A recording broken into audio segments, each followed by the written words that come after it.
Hello viewers, welcome to my YouTube channel.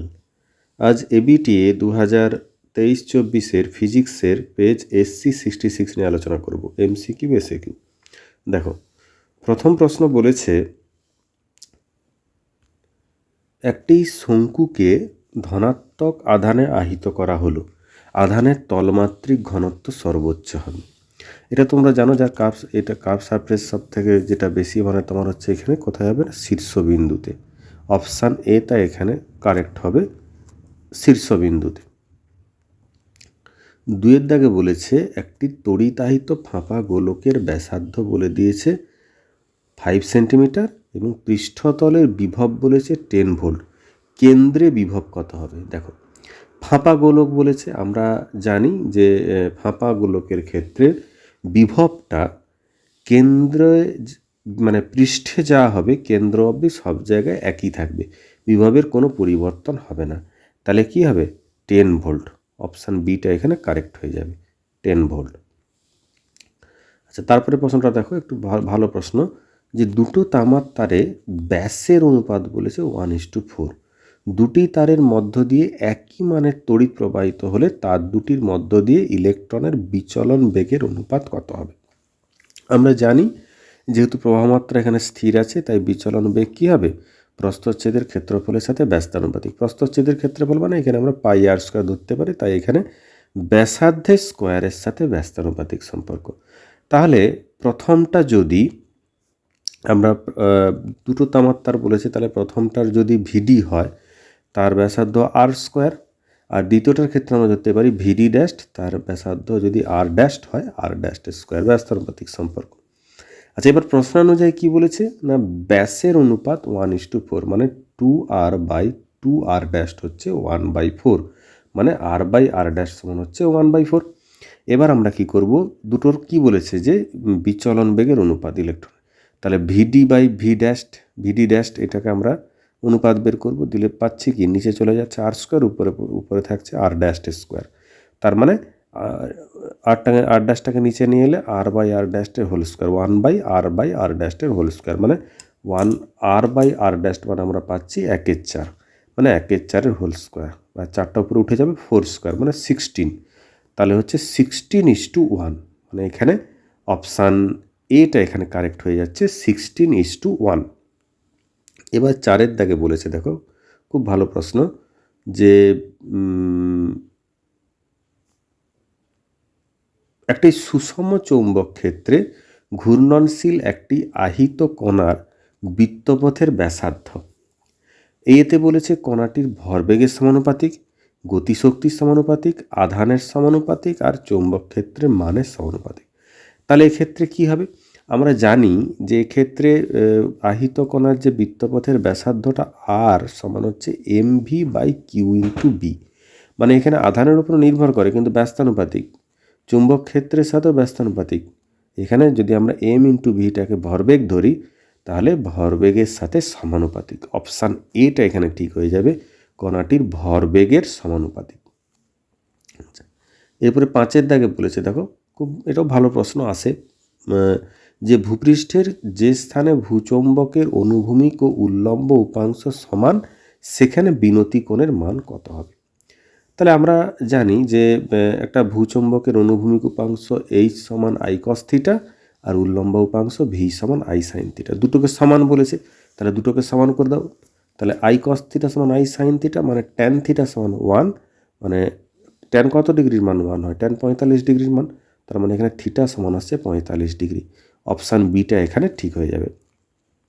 6এর দাগে দেখো, খুব ভালো প্রশ্ন এটা, যে যে কোনো সময় টিতে একটি কুণ্ডলীর সঙ্গে জড়িত চৌম্বক প্রবাহের মান বলে দিয়েছে AT² + BT + C, যেখানে ABC হচ্ছে ধ্রুবক। কুণ্ডলীতে আবিষ্ট তড়িৎচালক বল যে সময় শূন্য হবে তা হলো, মানে কখন আবিষ্ট তড়িৎচালক বলটা শূন্য হবে সেটা বের করতে বলেছে। এটা কীভাবে বের করবে? তো আমরা জানি যে তড়িৎচালক বল যেটা হচ্ছে সেটা লেঞ্জের সূত্রানুযায়ী, ফ্যারাডে এবং লেঞ্জের সম্মিলিত সূত্রানুযায়ী -d∅dt। তাহলে এখানে ফাইর মান বলে দিয়েছে AT² + BT + C, তাহলে এটাকে আমরা কী করবো? ডেরিভেটিভ করে দেবো, কারণ d∅dt আমাকে এখানে বের করতে হবে। তাহলে এখানে d∅dt সমান হবে, ফাই জায়গায় বসিয়ে দাও, এখানে ডেরিভেটিভ করে AT² + BT + C, এখান থেকে ডেরিভেটিভ করে আসছে ই সমান মাইনাস 2AT প্লাস বি। আচ্ছা, এটা কি বলেছে প্রশ্ন অনুযায়ী? এটা হচ্ছে 0 হবে, তাহলে এটাকে 0 করে দাও, তাহলে আসছে মাইনাস 2AT মাইনাস বি সমান 0, মানে বি সমান পাচ্ছি আমরা মাইনাস 2AT, তাহলে টি সমান পাচ্ছি মাইনাস b/2a। তাহলে অপশান ডিটা এখানে ঠিক হয়ে যাবে, বি মাইনাস b/2a। এবার বলেছে একটা এলসিআর শ্রেণী অনুনাদ বর্তনীতে বিভব ও প্রবাহমাত্রা দশা পার্থক্য।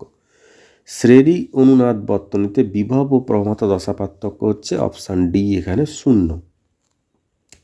8 দাগে বলেছে কোনো তড়িৎচুম্বকীয় তরঙ্গের তড়িৎ ক্ষেত্র চৌম্বক ক্ষেত্র কী হবে? তড়িৎ ক্ষেত্র চৌম্বক ক্ষেত্র পরস্পরের উপর লম্ব, কিন্তু লম্ব হলেও এরা কি থাকবে? একই দশায় থাকবে, এদের দশা পার্থক্য 0। তাই এর অপশান সিটা এখানে কারেক্ট হয়ে যাবে, পরস্পর লম্ব ও একই দশায় থাকে। আচ্ছা, 9 দাগে দেখো একটি একবর্ণী আলোক রশ্মি বায়ুতে তরঙ্গ দৈর্ঘ্য 4200 অ্যাংস্ট্রম। রশ্মিটি জলে, তার প্রতিসরাঙ্ক এখানে বলে দিয়েছে 4/3, তার মধ্য দিয়ে গেলে তরঙ্গ দৈর্ঘ্য কত হবে? তাহলে আমরা জানি যে তরঙ্গ দৈর্ঘ্যটা কি হয় না, পরিবর্তিত তরঙ্গ দৈর্ঘ্যটা হয়, এটাকে আমরা ধরলাম ল্যামডা ড্যাশ। সেটা সমান কি হয় না, তরঙ্গ দৈর্ঘ্য যেটা আগে ছিল বাই মিউ, যে মাধ্যমের মধ্য দিয়ে যাচ্ছে, মানে মিউর সমান কত বলেছে? 4/3, তাহলে এখানে মিউর মান এখানে বসিয়ে দাও 4/3, আর ল্যামডা বলেছে 4200 অ্যাংস্ট্রম, এটা বসিয়ে দাও, এখানে কেটে যাবে, কত থাকবে না 3150 অ্যাংস্ট্রম। তাহলে অপশান বিটা এখানে ঠিক হয়ে যাবে, 3150 অ্যাংস্ট্রম। আচ্ছা, এর পরের অঙ্কটা কিন্তু খুব ভালো অঙ্ক, এটা সোজা অঙ্ক এবং কিন্তু পরীক্ষাতে আসে। আলোর তরঙ্গ দৈর্ঘ্য 0.01 অ্যাংস্ট্রম, প্ল্যাঙ্কের ধ্রুবক এইচ হলে সংশ্লিষ্ট ফোটনের ভরবেগ কত হবে? তাহলে এখানে সিম্পলি ল্যামডা সমান বলেছে 0.01 অ্যাংস্ট্রম, এটাকে আমরা মিটারে নিয়ে চলে যাই, 0.01 × 10⁻⁻10 মিটার, মানে এটা এদিকেও পয়েন্টের পরে এদিকে আনলে কত মাইনাস আরও 2 বেড়ে যাবে, তাই 10⁻12 হয়ে যাবে এখানে। আর আমরা জানি ডি ব্রগলির সূত্র অনুযায়ী ল্যামডা সমান h/p, তাহলে পি সমান কত পাচ্ছি? h/ল্যামডা, এইচ এর মানে এইচ বসাও, আর ল্যামডা সমান কত? 10⁻12, এখানে বসিয়ে দাও, মানে 10⁻12 × h, মানে অপশান ডিটা এখানে ঠিক হয়ে যাবে 10⁻12 × h। 11 দাগে বলেছে একটি নভোবীক্ষণ যন্ত্রের স্বাভাবিক ফোকাসিংয়ের ক্ষেত্রে চূড়ান্ত প্রতিবিম্ব কত হবে? চূড়ান্ত প্রতিবিম্ব হবে অসীমে, অপশান বিটা এখানে ঠিক হয়ে যাবে অসীমে। আচ্ছা, এবারে 12 দাগে বলেছে দেখো L++ আয়ন, মানে একটা হাইড্রোজেন লাইক অ্যাটম, ইলেকট্রনকে প্রথম বোর কক্ষপথ থেকে তৃতীয় বোর কক্ষপথে উদ্দীপিত করতে প্রয়োজনীয় শক্তি। আমরা জানি এনার্জি স্তরের যে মানটা হয় n-তমর জন্য -13.6 Z²/n² ইলেকট্রন ভোল্ট। এখানে লিথিয়াম বলেছে, লিথিয়ামের হচ্ছে জেড হচ্ছে 3, তাহলে এখানে প্রথম যে বোর কক্ষপথ বলেছে, তাহলে এটাকে U1 যদি আমি ধরি, তাহলে -13.6 Z²/n² বলেছে, Z² মানে কত? 3, তাহলে 3² আর n মানে প্রথম বোর কক্ষপথ মানে 1², তাহলে এটা করলে কত আসছে? -122.4 ইলেকট্রন ভোল্ট। এটা কোথায়? তৃতীয়তে। তাহলে E3 এখানে হবে, E3 কত হবে না -13.6 × 3² মানে এটা কেটে যাচ্ছে, তাহলে পড়ে থাকছে -13.6 ইলেকট্রন ভোল্ট। তাহলে প্রয়োজনীয় শক্তি কত হবে? -13.6 -122.4, তাহলে করলে কত আসছে? 108.8 ইলেকট্রন ভোল্ট। তাহলে এখানে অপশান এটা এখানে ঠিক হয়ে যাবে, 108.8 ইলেকট্রন ভোল্ট। আচ্ছা, তারপরে অঙ্কটা দেখো, এটা ডায়োডের ক্ষেত্রে দিয়েছে যে একটা ডায়োড দিয়ে দিয়েছে, এটা তার একটা ভোল্টেজ VI, এটা রেজিস্ট্যান্স হচ্ছে 150, আর এটা ডায়োড, আর এদিকের ভোল্টেজটা বিভবটা কত বলেছে? +3 ভোল্ট। তো এবারে বলেছে 2 ভোল্ট থেকে, মানে এই যে VIটা, এই VIটা বলেছে 2 ভোল্ট থেকে 6 ভোল্ট পর্যন্ত বৃদ্ধি করা হয়, তাহলে প্রবাহ মাত্রার পরিবর্তন কত হবে? দেখো, ভালো প্রশ্ন। তাহলে এই যে বর্তনীটা দিয়েছে, এই বর্তনী দেখলেই বুঝতে পারা যাচ্ছে যে 3 ভোল্টের থেকে বেশি হতে হবে, দিলেই এর মধ্যে দিয়ে কারেন্ট ফ্লো করবে। 3 ভোল্টের থেকে কম হলে কিন্তু কারেন্ট ফ্লো করছে না। তার মানে যদি আমরা এখানে 2 ভোল্ট দেখি, তাহলে এই জায়গায় 2 ভোল্ট হলে আমরা কিন্তু এখানে কোনো কারেন্ট পাবো না, তাহলে কারেন্ট তখন কত হয়ে যাবে? 0 হয়ে যাবে। কিন্তু এই জায়গায় যদি ম্যাক্সিমামটা দেখি 6 ভোল্ট আমরা দেখি, তাহলে সেক্ষেত্রে কারেন্ট কত আসছে দেখো, এখানে লেখা আছে সবই। 6 ভোল্ট থাকলে কত হবে না 3 ভোল্ট থেকে বলেছে, তাহলে বিভব পার্থক্য কত হবে? 6, আর ওদিকে 3 আছে, মানে 6 - 3, আর রেজিস্ট্যান্স কত 150, তার দুটোকে ভাগ করলে কত পাবো না 0.02 অ্যাম্পিয়ার, মানে 20 মিলি অ্যাম্পিয়ার। আর আগে কত ছিল 0, তাহলে ডিফারেন্সটা কত হলো 20 মিলি অ্যাম্পিয়ারই হবে। তাহলে অপশান বিটা এখানে ঠিক হয়ে যাবে। আচ্ছা, 4 দাগে দেখো বলেছে একটা মোডেম ব্যবহার করা হয়। এটা আমরা জানি একটি অ্যানালগ সংকেতকে ডিজিটাল সংকেতে এবং রূপান্তর এবং বিপরীত প্রক্রিয়ার জন্য, মানে ডিজিটাল থেকে অ্যানালগ মডেম ব্যবহার করা হয়। আচ্ছা, এরপরে বলেছে এসে কিউ দেখো, বলেছে 1 দাগে একটা সুষম চৌম্বক ক্ষেত্রের বলরেখাগুলি কেমন হবে।